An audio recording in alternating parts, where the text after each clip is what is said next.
ओंकार से उपासना विध्यर्थम त्रयो धर्म स्कंधा इत्यादि आरभ्यते। ओंकार का उपासना का विधान करने के लिए त्रयो धर्म स्कंधा इत्यादि प्रकरण आरंभ किया जा रहा है।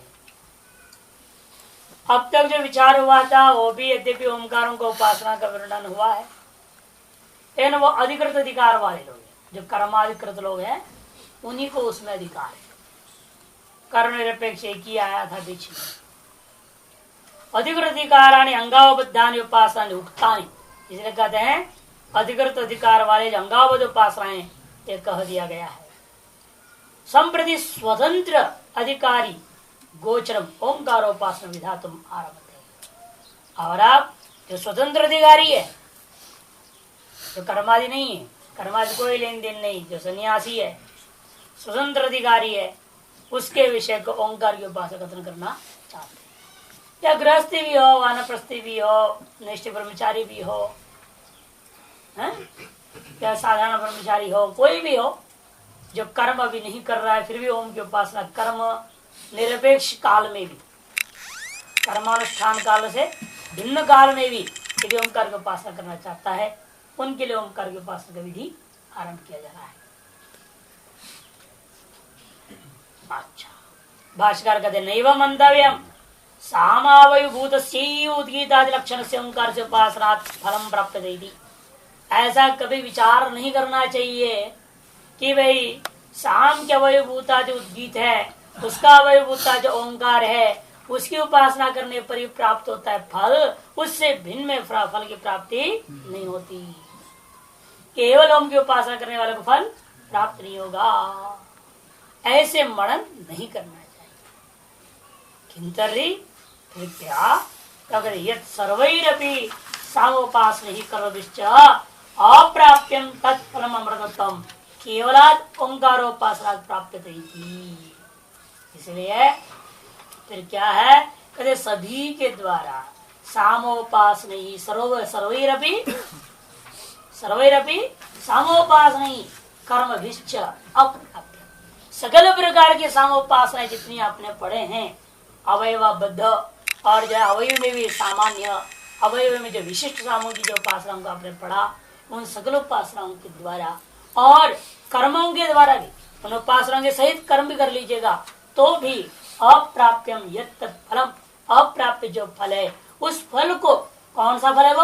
अमृतत्वम, मोक्ष है, मुक्ति है, उसको केवलात् ओंकारोपासना प्राप्त है। केवल ओंकारोपासना प्राप्त होता है, ऐसे समझो। यदि ऐसा था तो फिर सीधे इसी को बता दिए होते। कहते नहीं, इसकी स्तुति के लिए पहले वो भी जरूरी है। तत्स्तुत्यर्थम साम प्रकरण उपन्यास। तादृश कर्म निरपेक्ष जो है मोक्ष रूपी फल प्रदान करने वाला ओमकार उपासना का स्तुति के लिए ही साम प्रकरण में भी हमने ओम आदि की उपासना का विचार किया था। त्रिसंख्या का इत्यादि त्रयो धर्म स्कंधा यज्ञोऽध्ययनं दानमिति प्रथमस् तप एव द्वितीय ब्रह्मचारी आचार्य कुलवासी तृतीय अत्यन्तम् आत्मानम् आचार्य कुले वसादयन् सर्वएते पुण्यलोका भवन्ति ब्रह्म सगंस्थो अमृतत्वमेति। त्रयो धर्म स्कंधाः, तीन है जो धर्म के आधार है, तीन आश्रम है जो धर्म के आधार है। चौथा आश्रम तो सन्यास है, तो सब कुछ त्याग से बैठने वाला है, उसको धर्म और अधर्म की से कोई मतलब ही नहीं। धर्म का पालन ब्रह्मचारी, गृहस्थ और वानप्रस्थ, तीन ही में ही होता है। इसलिए कहते तीन ही है वास्तव में धर्म के स्कंध। यज्ञोऽध्ययनं दानमिति प्रथमा, उससे सबसे पहला कौन सा है? कहते यज्ञ, अध्ययन और दान, ये पहला है। पहले का तात्पर्य ब्रह्मचर्य आश्रम नहीं, पहला से तात्पर्य है एकम, ये एक है। क्यों? आगे क्या द्वितीय तृतीय बोल रहे हैं ना, तो इसीलिए तीय प्रत्यय पूर्णार्थक प्रयोग हुआ है, इसलिए यहां पर भी आद्य आश्रम नहीं लेना, किंतु यह एक आश्रम है। कौन सा है वो? गृहस्थ आश्रम, क्योंकि यज्ञ आ गया, दान भी आ गया है, ये तो गृहस्थ आश्रम में ही संभव है। तपएव द्वितीय, ये हो गया वानप्रस्थ, तपएव द्वितीय। और साधारण ब्रह्मचारी भी आ गया। इस साधारण ब्रह्मचारी भी क्या गुरुकुल में तप तो कर रहा है, कोई उसको विषय भोग की प्राप्ति होती नहीं, बहुत कष्ट में रहना पड़ता है। रह रहे हैं लोग, यहाँ अनुभव करते हैं कितना कष्ट में रहना पड़ता है। अलग अलग आश्रम में रहना, अन्य क्षेत्रों का खाना, बड़ा विचित्र परेशानियां हैं। तो ऐसे स्वतंत्र रूप में रहकर अध्ययन करना पड़ेगा तो अनेक कष्ट उठाना ही पड़ता है, तब भी तो है। इसलिए ब्रह्मचर्य आश्रम भी इसमें आ गया और वानप्रस्थ। और एक नैष्ठिक ब्रह्मचारी को अलग से ले रहे हैं। ब्रह्मचारी आचार्य कुलवासी तृतीय वो लेना जो नैष्ठिक ब्रह्मचर्य वाला है, जो ब्रह्मचारी है वो और आचार्य कुल में ही गुरुकुल में ही वास निरंतर कर रहा है। वही कैसे कर रहा है? अत्यंतम आत्मान आचार्य कुल अवसाधीन, अत्यंत रूप से आत्यंतिक रूप से अपना संपूर्ण जीवन शरीर आदियों को काया वाचा मनसा गुरु की सेवा गुरुकुल में ही लगा दिया है। जो आचार्य कुल में अपने शरीर को नियम व्रत आदि के द्वारा अत्यंत क्षीण कर नष्ट कर देता है। ये सर्वे ये पुण्य लोका भवन्ति, ये तीनों प्रकार के जो आश्रम वाले हैं इन लोगों को क्या होगा? पुण्य लोक की प्राप्ति होती है। इससे स्पष्ट हो गया ये सब ज्ञान से रहित लोग हैं, स्व आश्रम धर्म को सम्यक प्रकार से पालन कर, स्व आश्रम धर्म को। इसलिए विविधिषु सन्यासी भी इसी कोटि में आ जाएगा। विविधिषु सन्यासी जो होता है वो भी इसी में आ गया। ऐसा मरने के बाद पुण्य लोक को प्राप्त करने वाले।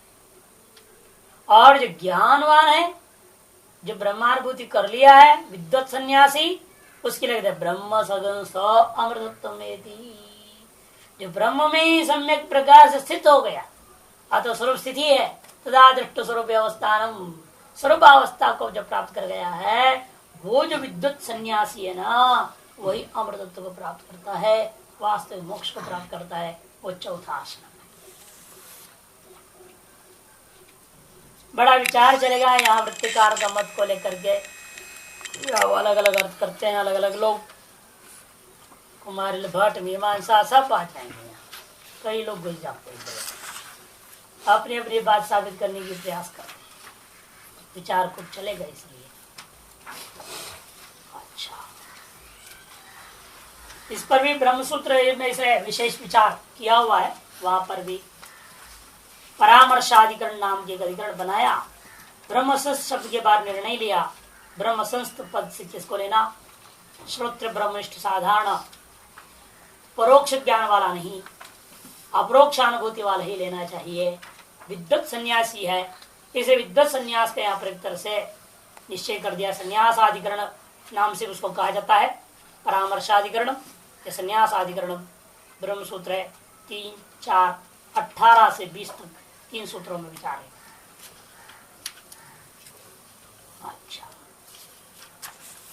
और अब कर्म निरपेक्ष उपासना, ये सब कर्म निरपेक्ष भी है, ध्यान रखना है। जब भी बोले थे ना कि ये नहीं सोचना कर्म सापेक्ष उपासना ही सफल होते हैं। कर्म निरपेक्ष उपासना यहाँ से शुरू कर रहे हैं। 2, 23, 1 है आपका, ये यहाँ से शुरू करके चलेगा 5, 24, 5 तक जाएगा। 5वें अध्याय की परिसमाप्ति पर्यंत अधिकतर कर्म निरपेक्ष उपासना है। क्वचित इधर उधर एक आध आएगा, जैसे पहले कर्म सापेक्षों को बीच में एक आध आ गया तो कर्म निरपेक्ष। इस तरह से यहाँ पर भी कर्म निरपेक्ष ही सब है, इन्हें का कहीं बीच में आ जाएगा, बता दूंगा जहां आता है कर्म सापेक्ष, नहीं तो सब कर्म निरपेक्ष उपासना है। कर्म निरपेक्ष का तात्पर्य नहीं कर्म के जो अनधिकारी वही करें, ये भी भ्रांति मन में नहीं रखने का। कर्म निरपेक्ष उपासना का तात्पर्य है कर्म काल से भिन्न काल करने का समय उपासना है। जो कर्म सापेक्ष मतलब आप कर्मकांड कर रहे हैं, कर्मकांड करते उसके विभिन्न अंगों में किए जाने उपासना उस कर्म सापेक्ष है। कर्म निरपेक्ष मतलब ये नहीं कि जो लंगड़ा लुल्ला लंगड़ा पे सब होते हैं ना, जो कर्म आगे अनधिकारी, उनके लिए उपासना, ऐसा अर्थ नहीं देना है। कर्माधिकारी भी कर सकता है, कर्म के अनधिकारी भी कर सकता है, सभी को। भाष्यकार कहेंगे, देखिए विचार आरंभ करते हैं। त्रह माने त्रिसंख्या था, 3 संख्या है जिसका, ऐसे धर्मस्य स्कंधा, धर्म स्कंधा धर्म प्रविभाग, धर्म धारक प्रविभाग विशेष समझो। कहते इत्या वे कौन से हैं, तो उसका वर्णन करते हैं। ये तो अग्निहोत्र यज्ञो अग्निहोत्रादि इत्यादि मंत्र है। यज्ञ से स्पष्ट है, अग्निहोत्रादि को ले लेना। यज्ञ शब्द क्या लेना, अग्निहोत्रादि कर्म। और अध्ययनम च संयम से ऋगादि अभ्यास, नियम सहित ऋगादियों का सम्यक अभ्यास करना। यह अभ्यास भी देखिए यहाँ बहुत सुंदर है। एक स्मृति है, उस स्मृति का अर्थ मात्र आनंदगिरी दे रहे हैं काला पंक्ति में। अभ्यास पंचधा संपन्न होता है 5 प्रकार से।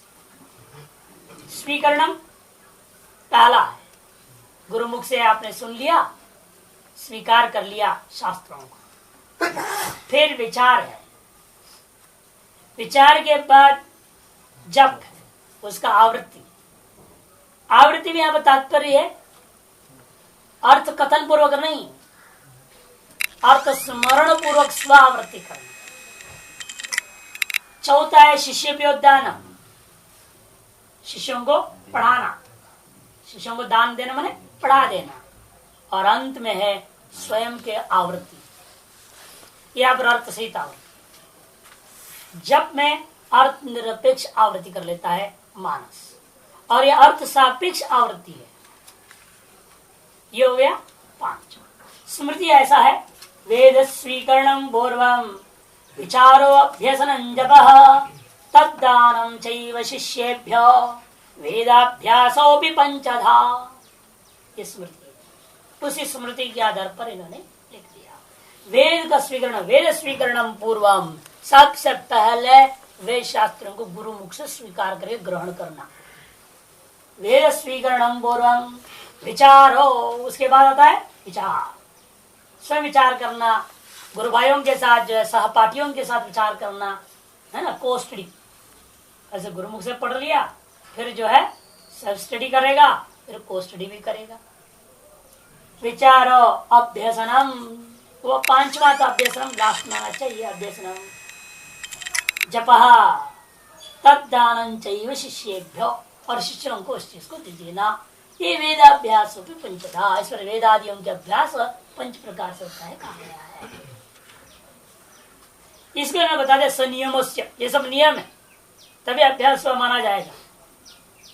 इसलिए हम बार बार कहते, एक बार जब पढ़े दूसरे को पढ़ा ही दो, चाहे किसी को भी पकड़ो, बिल्कुल अनाड़ी गधे को पकड़ लो। यदि डर लगता है, कोई होता है सब कुछ, क्या जवाब दो, तो अपनी तैयारी नहीं है तो शुरू में मूर्खों को पकड़ना पड़ेगा।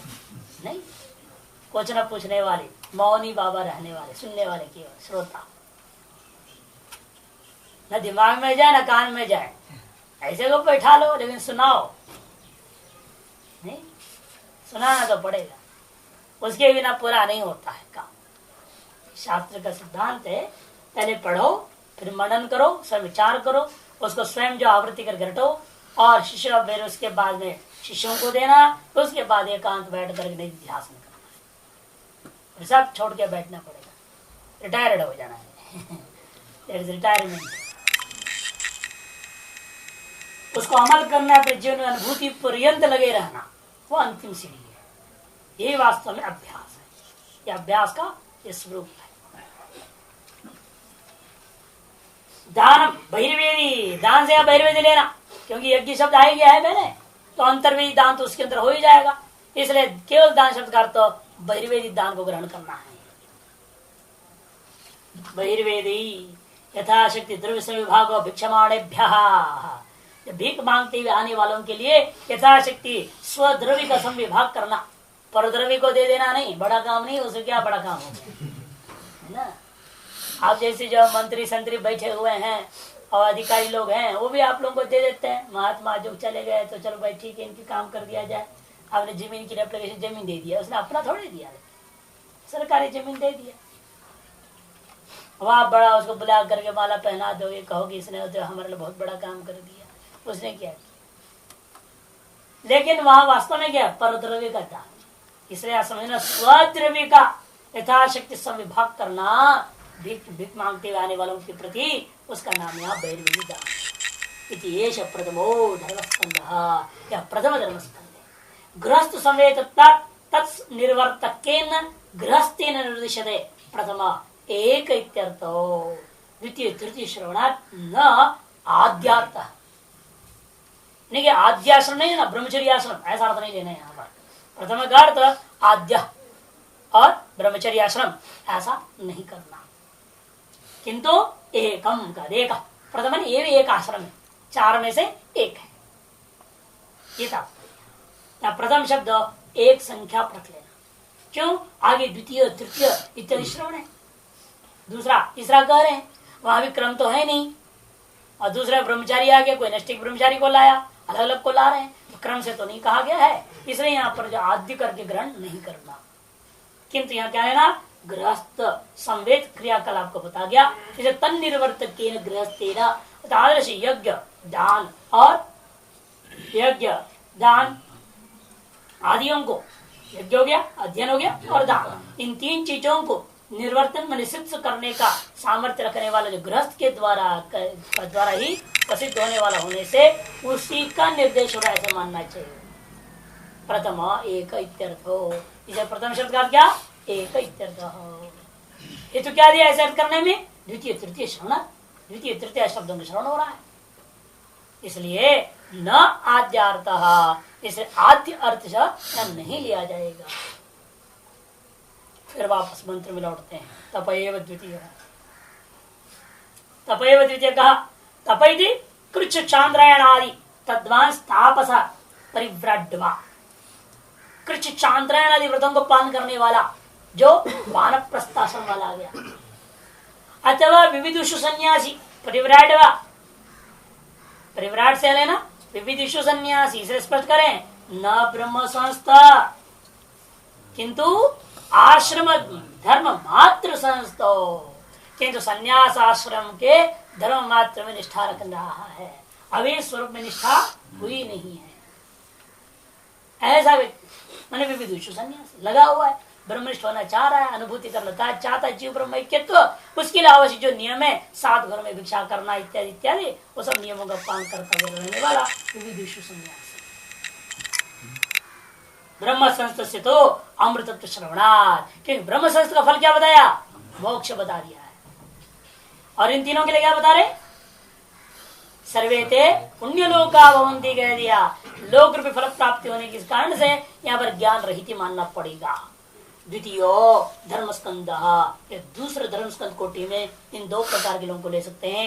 एक तो वानप्रस्थी को मुख्य रूप में न लेना, क्योंकि कृच्छ चांद्रायण आदि व्रत साधारण ब्रह्मचारी के लिए विहित नहीं है, साधारण ब्रह्मचर्य आश्रम वाला को ग्रहण नहीं करना है यहाँ पर, कि वो इस कोटि में नहीं आएगा, क्योंकि कृच्छ चांद्रायण आदि व्रत उसके लिए नहीं है। ये तो केवल वानप्रस्थी के लिए गृहस्थ धर्म में रहते हुए जितना झूठ छल कपट बेईमानी करना पड़ा रहा, किया या नहीं किया, तभी वानप्रस्थ आश्रम का नियम है, वो तपस्या करके अपने शरीर को विभिन्न प्रकार के व्रत अनुष्ठान आदि के द्वारा क्षीण करते जाएं और स्वरूप निष्ठा की ओर आगे बढ़ना है। इसलिए यहाँ पर अधिकतर वानप्रस्थ और विविधुषु सन्यासियों को लिया जाता है। ये दूसरा धर्मस्कंध। तीसरे में आएगा वो ब्रह्मचारी, आचार के लिए वस्तुशीलम वस्ती आचार्य कुलवासी ब्रह्मचारी। एक तो साधारण ब्रह्मचारी आ गया जो गुरुकुल में रह रहा है, पढ़ रहा है, पढ़ लिख कर चला जाए, गृहस्थी बन जाए, गृहस्थ आश्रमों में जाने का छूट है, उसको पढ़ने के लिए केवल आया हुआ है गुरुकुल में। जैसे यहाँ भी बहुत आते हैं पढ़ने के लिए आए हुए हैं, जाके बाद में शादी कर लेते हैं, गल्लाल को उतार के शादी करने वाले भी हैं। यहाँ आए, पढ़ के गए, पढ़ के जाने के बाद उन्हें पता चला अरे हम तो सन्यास के लायक है ही नहीं, तो इसलिए उन्होंने उतारा वस्त्र और अपना गृहस्थी में चले गए, है कि नहीं? लेकिन ऐसा नहीं करना चाहिए, लाल पहन लो पहले, बाद में नहीं, सफेद में रहो, पढ़ो, फिर लाइसेंस है ना पूरा इसमें, सफेद चाहे जा सकता है, और लाल पहन लिया फिर बाद में गड़बड़ करता है तो नरक के भागी हो जाएगा। इसलिए ब्रह्मचारी शब्द से साधारण ले जो आचार्य कुले वस्तुशीलम मत्स्य आचार्य कुलवासी। फिर एक और विशेषण दिया, लेकिन केवल साधारण ब्रह्मचारी नहीं, नैष्ठिक ब्रह्मचारी को भी लेना पड़ेगा। क्यों? अत्यंतम यावत जीवन में, अत्यंत मतलब क्या, मरने तक गुरुकुल में रहना चाहता है, आत्मनम नियम, आत्मा ने स्वशरीरम, या आत्मा को थोड़ी नियमों से करा दे कुछ, स्वशरीर आदियों को नियम आचार्य कुल अवसादयन क्षपयन, नियम आदियों से आचार्य कुल में क्षपित कर देने वाला।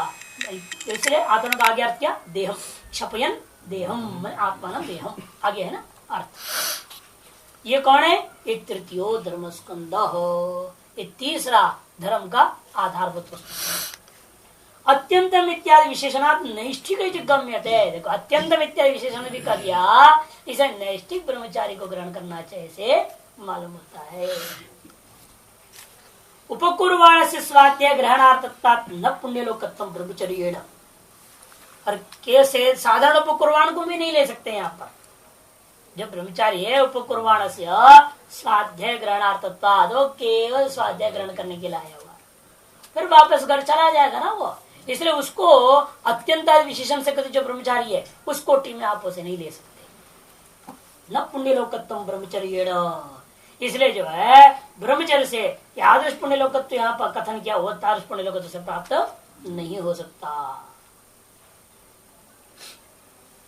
सर्वयते त्रयोपि आश्रमिण, ये तीनों प्रकार के जो आश्रमी हैं इन लोगों के दोक्तिर्धर्म ही, धर्मानुष्ठान के माध्यम से इनको क्या मिलेगा? पुण्यलोका भवन्ति। पुण्यो लोको ये शांताई में पुण्यलोका, पुण्य है लोक जो मैं पुण्य प्रधान है, पुण्य ही प्रधान है जिस लोक प्राप्ति में, ऐसे लोगों का नाम पुण्य लोक कहते हैं। उस लोगों को प्राप्त होने वाले को भी कह दिया ते इमे, वो प्राप्त होता है जिन्हें, ये ते इमे, ऐसे जो लोग हैं उन लोगों को भी क्या कर दिया? पुण्य लोक, मैंने आश्रम। ऐसा सभी आश्रमी लोग जो स्व आश्रम धर्म, स्व वर्णाश्रम धर्मों का पालन करते जी रहे हैं, ये सब क्या है? ये सब पुण्य लोक के अधिकारी हैं, इसलिए इनको पुण्य लोक का। अवशिष्टस्तु अनुक्ता परिव्राट ब्रह्म संस्थो, अवशिष्टस्तु अनुक्ता परिव्राट, जो अवशिष्ट रह गया, जो अनुक्त है, कौन? जो विशुद्ध ब्रह्म ज्ञानी है, वो परिव्राट है ब्रह्म संस्थो, उसको ब्रह्म संस्थ से ले लेना, विद्वत संन्यास। ब्रह्मणि सम्यक स्थित, जो ब्रह्म में ही स्वरूप में ही सम्यक स्थित है वो ब्रह्म संस्थ। स्वमृतत्वम पुण्यलोक विलक्षणम अमरण भावम आत्यंतिकम एति न अपेक्षितम देवताय अमृतत्व। पुण्यलोक अमृतत्व को प्राप्त करेगा, अर्थात पुण्यलोक की अपेक्षा से विलक्षण है, अमरण भाव को प्राप्त करता है, उसे भी आत्यंतिक व्यक्ति आत्यंतिक अमरण भाव को प्राप्त किया, आपेक्षिक को नहीं, जैसे देवताओं का अमृतत्व है। पुण्यलोकात पृथक अमृतत्व से विभाग करना, किस आधार पर आप ये बात बोल रहे हो?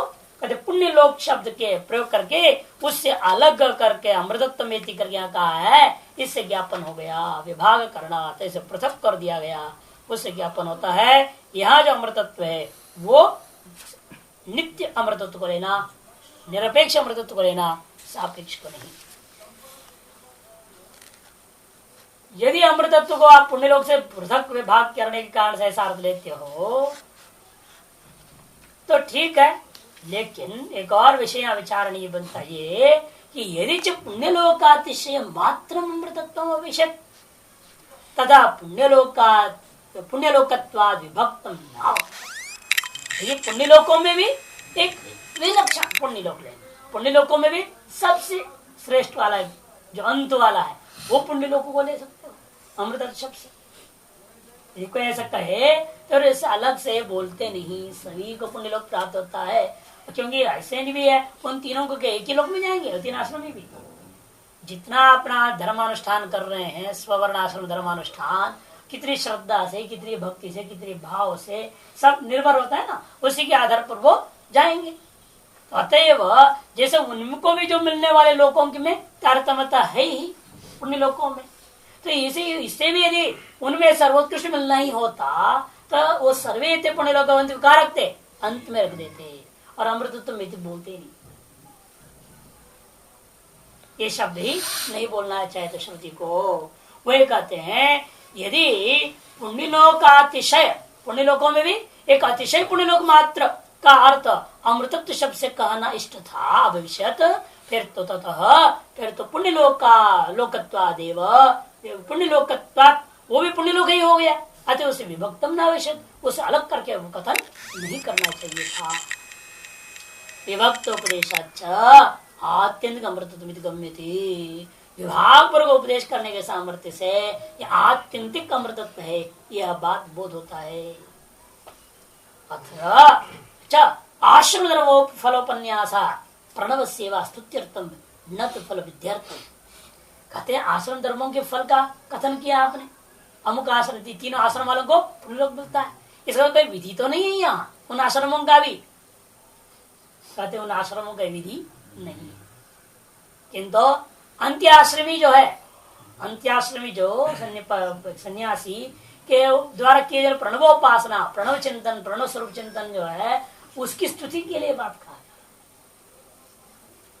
गारस्त्यादि आश्रमाणाम फल से पुण्यलोक प्राप्ति रूप से स्मृति स्मृति ना भी कल्पित श्रुति सिद्धत्वा, कहते हैं कारण ये है गारस्त्यादि आश्रम वालों को पुण्य लोक मिलता है, ये बात अन्यत्र स्मृतियों में कहा गया है,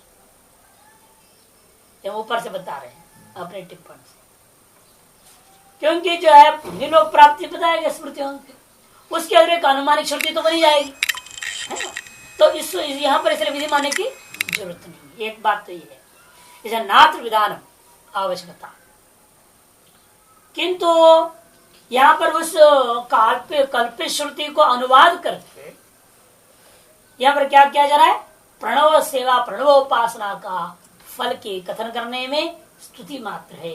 और ये भी बात बताना चाहिए सन्यासी नो अमृतत्व विदत्ते, सन्यासियों के लिए ही जो है अमृतत्व का कथन करने जा रहे हैं।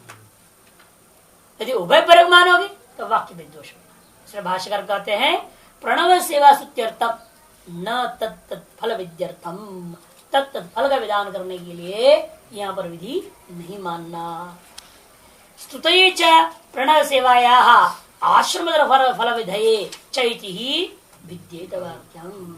यदि आप दोनों काम के लिए कहो, नहीं प्रणव का प्रणवोपासना की स्तुति के लिए भी है और आश्रम धर्म का फल विधान करने के लिए भी है, उभय विधि पर ले लोगे एक वाक्य को, फिर तो क्या हो जाएगा, वाक्य भेद दोष हो जाएगा। वाक्य भेद दोष एक महान दोष है, एक वाक्य का दो अर्थ मानना और दोनों में सब प्रधानता मानना सबसे बड़ा दोष होता है, क्योंकि एक वाक्य का एक ही प्रधान अर्थ हो सकता है, अनेक प्रधान अर्थ हो नहीं सकता, क्योंकि प्रत्येक शब्द का एक ही मुख्य अर्थ होगा। चाहे आप उस वाक्य में उस शब्द का लक्ष्यार्थ को ही मुख्यार्थ मान लीजिए, वो अलग चीज है, चाहे आप वाच्यार्थ को मुख्यार्थ मान लीजिए या गौण्यार्थ को मुख्यार्थ मान लीजिए या व्यंग्यार्थ को मुख्यार्थ मान लीजिए, लेकिन अर्थ तो एक ही मुख्य होगा, बाकी सब गौण हो जाएंगे। अनेक मुख्यार्थ हो एक शब्द का एक ही वाक्य में क्या संभव। आप भिन्न भिन्न वाक्यों में एक ही शब्द को प्रयोग कर रहे हैं और अलग अलग जगह अलग अलग मुख्यार्थ ले रहे हैं आप, उसमें कोई आपत्ति नहीं। एक वाक्यस्थ एक ही शब्द का अनेक मुख्यार्थ लेकर के अनेक अर्थ निकालना, ये वाक्य में दोष कहा जाता है। उसमें अष्ट प्रकार का दोष आते हैं, अनुष्ठापगत अनुष्ठापगत प्रामाणिक अप्रामाणिक इत्यादि आप अर्थ संग्रह में श्रवण किए हैं, वो दोष आ जाएगा। तस्मात् स्मृति सिद्ध आसन फलानुवादेन प्रणव सेवा फलम अमृतत्व ब्रुवन् प्रणव सेवा स्तौति। इस स्मृति सिद्ध जो आश्रम फल है उन्हीं को अनुवाद पूर्वक ही प्रणव सेवा प्रणवोपासना का फल में क्या है, वो अमृतत्व, उसको कथन करता हुआ प्रणवोपासना की स्तुति किया जा रहा है। स्तुति पक्ष प्रमुख है। जैसे दृष्टांत दे रहे हैं, एक सेठ है, उसका नाम था पूर्ववर्मा, उस पूर्ववर्मा को आपने सेवा की तो क्या मिलेगा, आपको कपड़ा दे देगा, खाना पीना दे देगा, 10-20 रुपए 100 रुपए दे देगा, है या नहीं। ये तो होता है ना, सेठों की नौकरी करने वाले को क्या मिलेगा, कपड़ा लत्ता खाना पीना थोड़ा बहुत पैसा। अब राजा के यहाँ सेवा करने वाले को बहुत कुछ मिल सकता है, फर्क है ना दोनों। यही इसी प्रक्रिया से यहाँ पर भी जो आश्रम धर्म को पालन करने वाला, ज्ञान रहित होकर केवल आश्रम धर्म को पालन करने वाले को क्या मिलेगा, अन्नपान आदि के सब पुण्य लोग प्राप्त। और जो राज सेवा करता है, प्रणव की सेवा कर ले, प्रणवोपासना कर लिया, उसको तो क्या क्या है, बहुत बड़ा फल मिलेगा, अमृतत्व रूपी फल मिलेगा।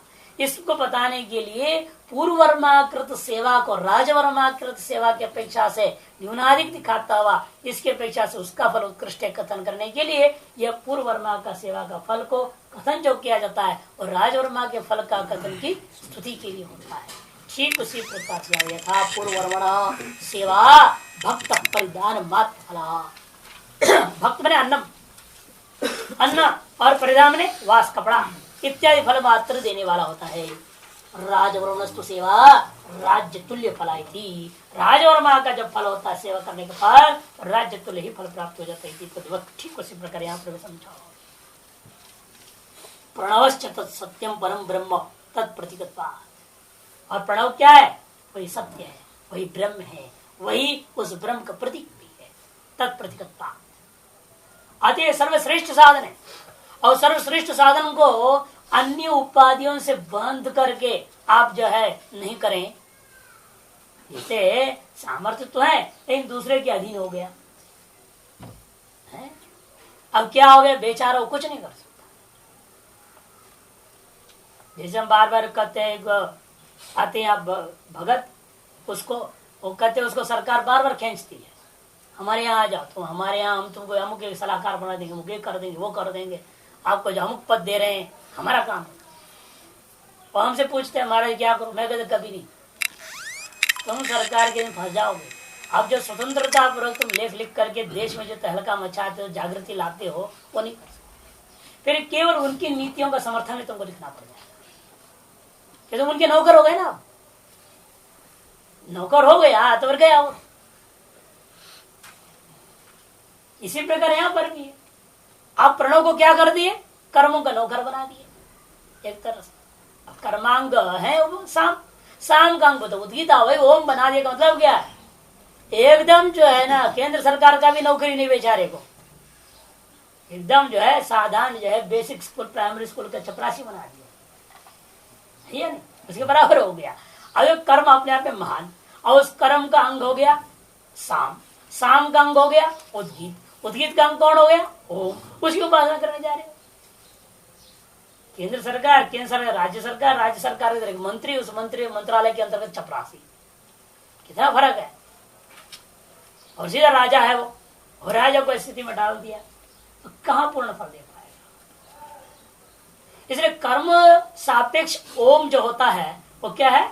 एक तरह से अपना पूर्ण फल देने में प्रतिबद्ध हो गया, वो बांध दिया गया, संकुचित कर दिया। और अब कर्म निरपेक्ष जब करोगे वह प्रणव राजा के समान है, पूर्ण फल देने में समर्थ हो जाता है। इसलिए तेज देव अक्षरम ब्रह्म देवाक्षरम परम इत्यादि आम नानाथ काठ के इत्यादि कठोपनिषद में सम्यक कथन कर दिया गया है। इसलिए युक्तम तत्सेवा तो अमृतत्वम। इसे तादृश ओम की उपासना करने से, उसे ग्रहण करने से, उसे निष्ठा रखने से मोक्ष मिलेगा कहना उचित ही होता है। अब मीमांसाकार आएंगे भाई, पहले कहते हैं महाराज ये तो नहीं हो सकता, आपने जो अर्थ किया वो इष्ट नहीं है। अत्राउ की यहाँ जो है कुछ लोग पूर्व पक्षी लोग कथन करते हैं मीमांसक है मुख्य रूपेण और वृत्तिकार पक्ष। यहाँ पर वृत्तिकार ही बोल रहे हैं मीमांसा को आधारित बनाकर, मीमांसा को आधार बनाकर वृत्तिकार अपना मत को प्रस्तुत करते हैं। निरपेक्ष सापेक्ष क्या बोल रहे हैं? बार बार बोल दिए सापेक्ष अमृत तो देवताओं को मिलता है, पुण्य लोक फल है वो। ओम की उपासना प्रति, यहाँ पर प्रति को उपासना जैसा नहीं है। ज्ञान से मोक्ष होता है, ओम से ज्ञान मिलेगा। ओम की उपासना करो तो ओम क्या है? ब्रह्म का प्रतीक है, ब्रह्म का नाम भी है। इसलिए ना एतदालम श्रेष्ठम एतदालम परम, ये सब क्यों दे रहे हैं? यहाँ ओम की उपासना तात्पर्य ओम ही ब्रह्म करके जानना। ऐसे करने से क्या होता है? तुम ब्रह्म हो जाओगे। स्व से क्यों? जिसकी उपासना करोगे तब भाव को प्राप्त होगे ना। देवता की उपासना किया तो क्या हो जाओगे? देव भाव को प्राप्त करोगे। अब ओम की उपासना किए तो क्या हो जाओगे? ओम ही हो जाओगे। ओम क्या है? ब्रह्म है, अर्थात ब्रह्म ही हो गया। इसलिए ये कालसा विलक्षण प्रक्रिया है जिसे कहने के लिए ओम की उपासना है, लेकिन वो अंत में कहां ले जा रहा है आपको? संवादी भ्रम के समान। संवादी भ्रम यही होता है, भ्रांति से चलाओ, मिला उसको असली चीज। उसी तरह कहने के लिए उपासना है, किंतु वास्तव में पहुंचा रहा है आपको शुद्ध स्वरूप में ही। इसलिए यहाँ पर उपासना शब्द नहीं प्रयोग किया, सब भाषाकर क्या प्रयोग कर रहे हैं? सेवा, प्रणव सेवा शब्द प्रयोग कर रहे हैं। प्रणव का सेवन किया उसने, सेवन किया मतलब क्या? उसका अभ्यास किया, निष्ठा किया, उसके तत्व का चिंतन किया, अर्थ का चिंतन किया, ब्रह्म अभेद रूप में उसके जो है चिंतन कर रहा है। तो करते करते ब्रह्माकार वृत्ति, ओमाकार वृत्ति के माध्यम से ब्रह्माकार वृत्ति होकर ब्रह्म स्वरूप स्थित हो जाता है। यहाँ भी कहेंगे, अभी आएगा सब शास्त्रार्थ। आपकी सारी बात वृत्तिकार के मत के माध्यम से ला रहे हैं, अभी सब बोलेंगे इस बात। इसलिए पूर्वाश्रमियों को कहेंगे वो तो अज्ञान रहित था, इसलिए अमृतत्व की प्राप्ति नहीं है, पुण्य लोक की प्राप्ति ये ज्ञान से ही होता है। अब यह सारा विचार आएगा, स्वयं पूर्व पक्ष में लाएंगे आपकी बात को। ज्ञानादित मोक्ष अगले पन्ने का देखो अंत में ना, ज्ञानाद मोक्ष सर्वोपनिषदा पूर्व पक्ष बोल रहा है 149 में। यहाँ 149 पृष्ठ में नहीं है, अंतिम पंक्ति भाष्य में आपके सारा शंकाएं आ रहे, पूर्व पक्ष में रख रहे भाष्यकार आपकी बातों को, और फिर कहेंगे वृत्तिकार को जवाब देंगे सिद्धांत में कि वास्तव में क्या कहना चाहते हो। उस आशय को ग्रहण करो, भाव को, इसका तात्पर्य को ग्रहण करो। श्रुति अत्र के चतुर्णाम आश्रमिणाम अविशेषेण स्वकर्मानुष्ठानात् पुण्य लोकता यह उक्ता ज्ञान वर्जितानां सर्वैत पुण्य लोक भवन्ति इति।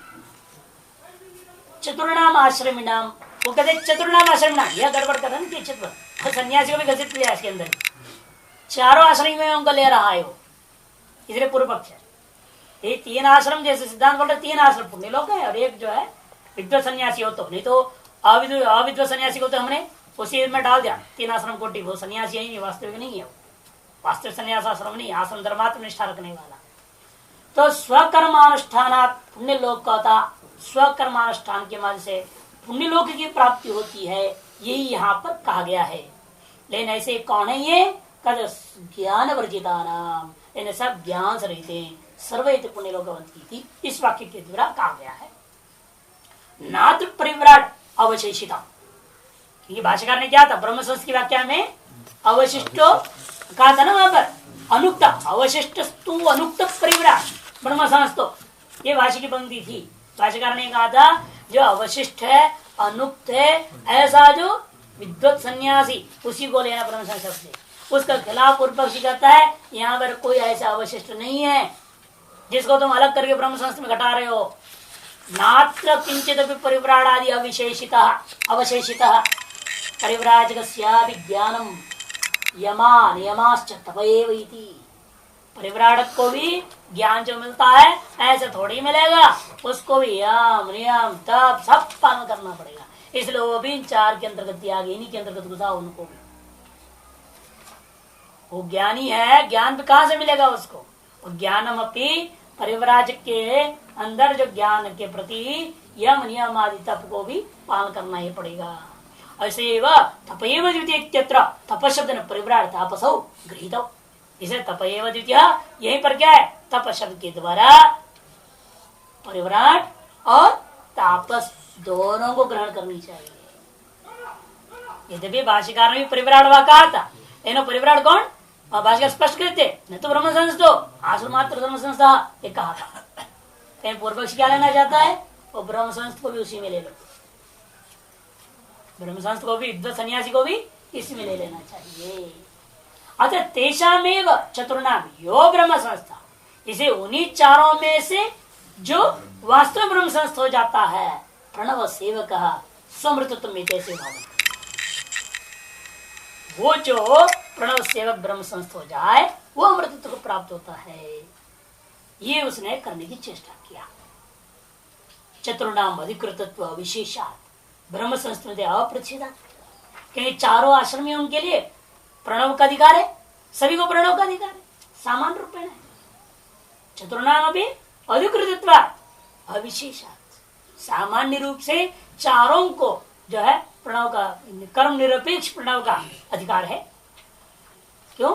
ब्रह्म संस्कृत अप्रच्छेदा, और 4 के ब्रह्म संस्थ होने में कहीं प्रच्छेद भी नहीं। ये नहीं कि गृहस्थ आश्रम होकर के ब्रह्म ज्ञानी नहीं हो सकता, ब्रह्मचर्य आश्रम के ब्रह्म ज्ञानी नहीं हो सकता, या वानप्रस्थ आश्रम ब्रह्म ज्ञानी नहीं हो सकता, ऐसी बात नहीं। अप्रच्छेदाच्च स्वकर्म छिद्र ब्रह्म संस्थायाम सामर्थ्य भक्त है। स्वकर्म का त्याग, स्वकर्म छिद्र मैंने स्वकर्म का परित्याग करने मात्र से उसके अंदर क्या हो जाएगा, ब्रह्म संस्था की प्राप्ति हो जाएगी और सामर्थ्य उसके अंदर उत्पन्न हो जाएगा। चाहे किसी भी आश्रम में रह रहा हो, जिस दिन उसका विवेक वैराग्य हो गया वो कर्म को त्याग देगा और ब्रह्म संस्था हो जाएगा। न चाहिए वरादि शब्दवत ब्रह्म संस्था शब्द परिवराज की रूढ़ और एवं वराधिकरण न्याय ला रहे हैं। भाई मीमांसक को कब्बल ले रहे, सहयोग ले रहे हैं। यहाँ पर एवं वराधिकरण एक अधिकरण है। यह शब्द और वराह शब्द का अनेक अर्थ हो सकता था। वराह शब्द से आप जो जंगली स्वर भी लेना या जो है ग्राम स्वर के लिए मर्जी थी। जो सबसे दीर्घ शुक को लेना है या जो है सातु उसको लेना है, ये वो भी निश्चय नहीं हो रहा था। अगर आर्य मृक्षाधिकरण इसको कहते हैं। आर्यों में अलग ढंग से प्रसिद्धि है, मृक्षु में अलग ढंग से प्रसिद्धि है। किस प्रसिद्धि के अनुसार शब्दार्थ लेनी चाहिए, तब निर्णय कि आर्यों में जो प्रसिद्ध है उसके अनुसार लेनी चाहिए। आर्य में योग की प्रसिद्धि क्या है, जब सारे फसल कट भी जाए इन्हें फसल जो हरा भरा रहता है जो, उसी का नाम जौ है। उस जौ को ही लेकर के हवन करना चाहिए, अन्य जो प्रसिद्धार्थों को नहीं, लोक प्रसिद्धार्थों को त्यागना चाहिए। अतः यवादि शब्दों को जैसा आर्यों में प्रसिद्धि के अनुसार रूढ़ कर दिया गया था, उसी प्रकार से या ब्रह्म शब्द को आर्यों में प्रसिद्धत्व केवल सन्यासी मात्र, विद्वत सन्यास मात्र रूढ़ करना उचित नहीं है, ऐसा पूर्व पक्ष कहता है। यह आर्य शब्दों के समान, यह वराह आदि शब्दों के समान ब्रह्म शब्द को परिव्राजक मात्र में रूढ़ कर देना उचित नहीं है। ब्रह्मणी संस्थिति निमित्तम उपादाय प्रवृत्तात् के ब्रह्म में सम्यक स्थिति रूपी निमित्त को लेकर के यह शब्द की प्रवृत्ति हुई है। ब्रह्मणी सम्यक स्थिति यस्य स ब्रह्म संस्थः, इसलिए पंकज आदि शब्द के समान मान सकते हैं। कहते वो भी नहीं हो सकता। नहीं रूढ़ी शब्द निमित्त उपादते, या रूढ़ी शब्दों को किसी निमित्त की अपेक्षा कभी नहीं होता। सर्वेशांच ब्रह्म स्थिति उपपद्यते, और सभी को ब्रह्म स्थिति का अधिकार है और सभी के सभी ब्रह्म स्थिति को प्राप्त कर सकते हैं। यत्र यत्र निमित्तमस्ति ब्रह्मणि संस्थिति तस्य तस्य निमित्तवतो वाचकम संतम ब्रह्म संस्थ शब्दम परिव्राड्येक विषय संकोचे कारणाभावात् निरुद्धम अयुक्तम। कहते देखो, जहां जहां निमित्त है वहां वहां यत्र निमित्तम अस्ति ब्रह्मणि संस्थिति, ब्रह्म में सम्यक प्रकार का स्थिति रूपा निमित्त जहां जहां प्राप्त हो जाता है, तस्य तस्य निमित्तवतो तत्व निमित्तवान को ही ब्रह्म संस्थ शब्द प्रयोग होना चाहिए। तो उसका वाचक होकर के ब्रह्म संस्थ शब्द का प्रयोग होना चाहिए। ऐसे करता हुआ परिव्राट ऐसा जब हो सकता है तो परिव्राट मात्र एक विषय में संकोच करने के प्रति कोई कारण न होने के कारण से आप इस तरह से शब्द को एक विशिष्ट आश्रम में निरोध करना संभव नहीं है। रूढ़ी पक्ष में एक और दोष भी दे रहा है, सब पूर्व पक्ष चलेगा का पारिव्राज्य आश्रम धर्मात्रण अमृतत्व के पारिव्राज्य जो आश्रम है उसके धर्मात्र से अमृत प्राप्ति हो सकती है। यदि ऐसा है फिर तो ज्ञानानर्थक प्रसंग, ज्ञान की अनर्थकता का प्रसक्ति हो जाए। पारिव्राज्य धर्मयुक्तमेव ज्ञानम अमृत साधन चेत, यदि कहो पारिव्राज्य धर्म से युक्त जो ज्ञान है ना वही अमृतत्व का साधन होता है, केवल ज्ञान नहीं। ऐसा भी कहना ठीक नहीं। आश्रम धर्मत्व विशेषात, विशिष्ट में भी धर्म तो रह गया ना। ऐसे धर्म के द्वारा ही हो रहे हो, कहो ज्ञान के द्वारा क्यों करें? ज्ञान विशिष्ट धर्म नहीं दिया, केवल धर्म नहीं दिया तो धर्म नहीं तो दिया ना, किसी अन्य से विशिष्ट होकर दिया भले। अर्थात केवल ज्ञान तो मोक्ष जो है साधन नहीं रह गया। यदि आप रूढ़ी कर दोगे परिव्राट ब्रह्म संस्कृत परिव्राट में रूढ़ कर दोगे और जो कर दिया आश्रम धर्म से रहित है वो, फिर तो समस्या बड़ी हो जाएगी। ऐसे ज्ञान से मोक्ष नहीं हुआ और प्रणव मात्र को लेकर बैठा हुआ है। और प्रणव क्या है? आश्रम धर्मांतर्गत है। प्रणव का ही चिंतन करना संन्यास आश्रम में धर्म का एक हिस्सा, ठीक है। भिक्षादि नहीं कर रहा है, उससे भिन्न कर रहा है। इन प्रणव को लेकर चिंतन करना भी आश्रम धर्म ही है।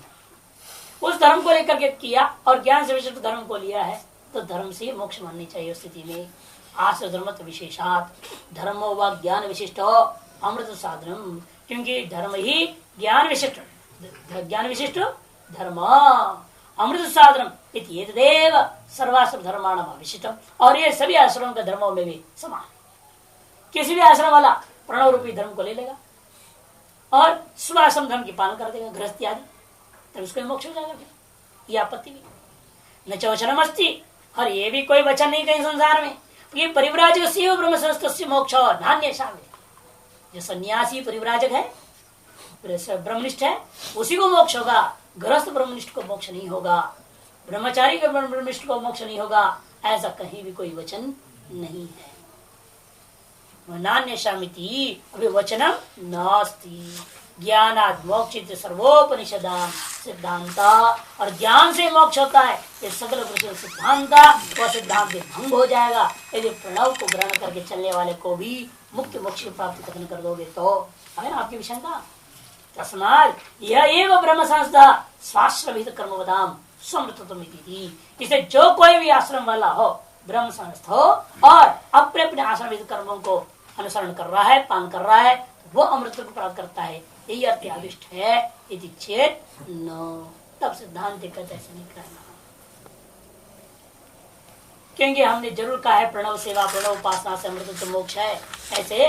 और प्रणव की उपासना का स्तुति करने के लिए ही वो तीनों आश्रमों की व्यवस्था जो उनका पुण्य लोक का कथन किया। जैसा हमारे कथा कथन को सुनकर, शब्दार्थ को सुनकर, जो वहां के श्रुति के मंत्र का साधारण वाक्यार्थ को लेकर के आपके मन में बहुत शंकाएं हो गए, ये बात तो उचित है, लेकिन उसका वास्तविक तात्पर्य ग्रहण कीजिए तो सारी शंकाएं आपकी दूर हो जाएगी। कर्म निमित्त विद्या प्रत्युर्विरोधा। सबसे पहली बात है, आश्रम धर्म भी कह रहे हो और प्रणव को भी पकड़ने की बात कर रहे हो, दोनों हो नहीं सकता है। क्यों? कर्म का निमित्त जो प्रत्यय और विद्या का जो प्रत्यय, दोनों में परस्पर भयंकर विरोध है।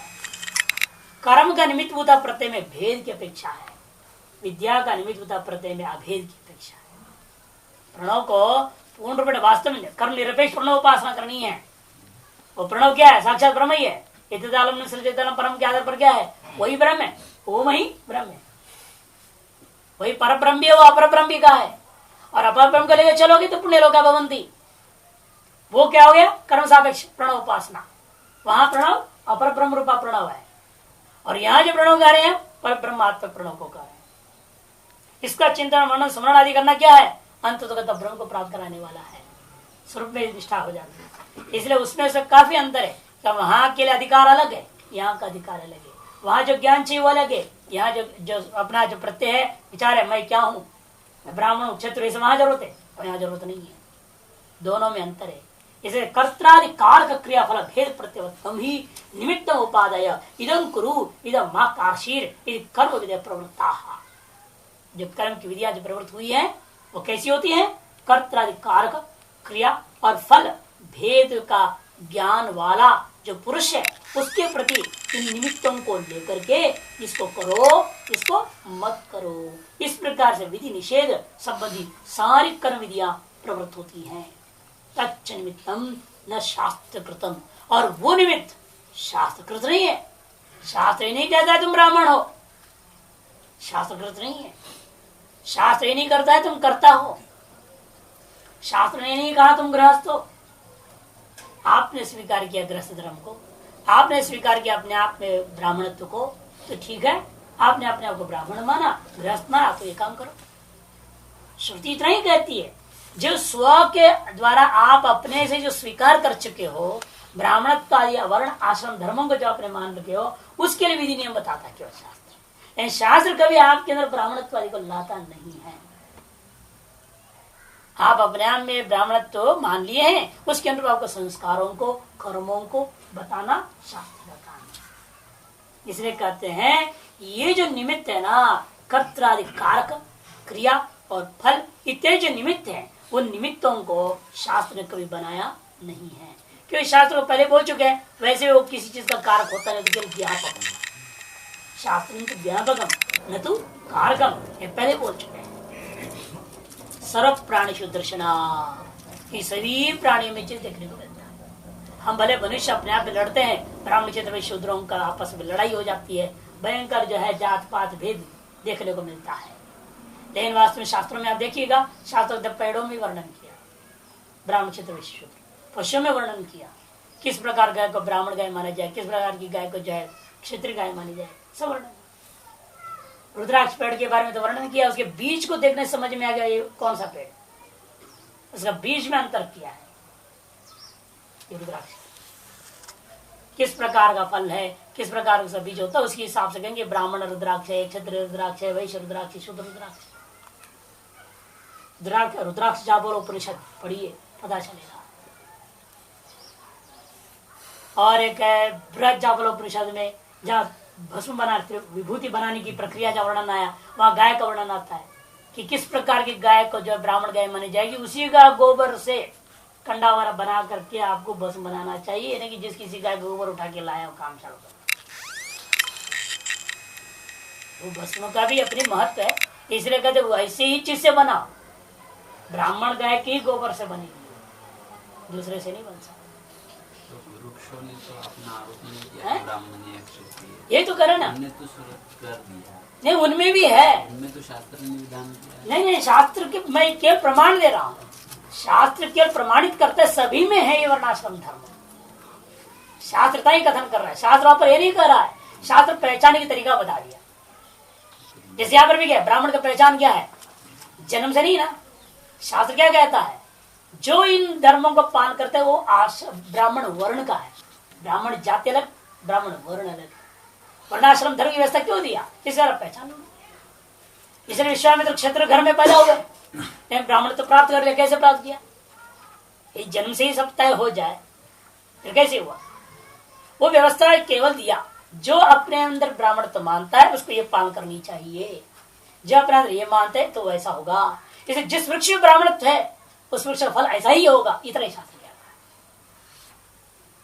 है। ये नहीं कहता है कैसे होगा, ब्राह्मण शास्त्र आधार पर जो कर रहे हैं, नहीं शास्त्र पर आपने आरोपित में स्वीकार हो रहा है।